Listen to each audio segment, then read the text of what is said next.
Permaculture began with a focus on agriculture, but it was soon discovered that these basic principles applied much more broadly, and that's how the concept of permanent culture came to be. This flower illustrates the various areas of life that permaculture offers solutions for.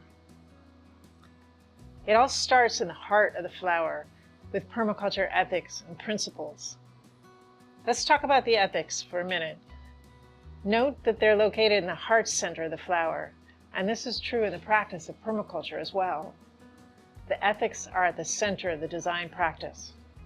They're included in everything we do. We love these ethics because they're so simple and yet very embracive.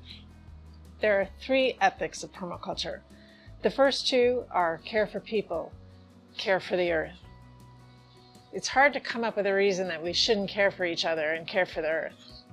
The third ethic is more complex, and so is described in different ways. You'll hear this ethic as being described as fair share, or share the surplus, or care for the future. Most people think fairness is a good thing, and have a concept of sharing fairly.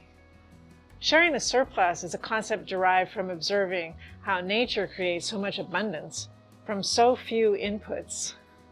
It creates vast, thriving ecosystems from just sunlight, water, and some soil. Nature achieves this by not wasting anything, by ensuring that everything in the system is useful to something else and is used by something else. This creates quite a perpetual energy production unit that many of us still don't appreciate the full value of. Because nature shares the surplus so well, she's able to continue to renew herself and support a wide diversity of life, even in very harsh environments. What can we learn from this super efficiency? How can we work with the power of nature and assist her to create more abundance? How can we use the surpluses that we create in the most regenerative way possible? Here's an example.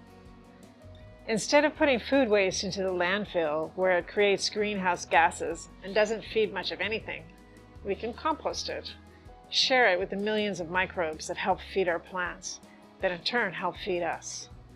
By choosing the second route, we're supporting hundreds of life forms while creating more abundance for ourselves and not polluting. Caring for the future embraces all the other ethics. We can create a more positive and regenerative future by caring for people and the earth and being thoughtful and observant about how we share the surplus. Note that the principles and ethics spread throughout this flower in a spiral.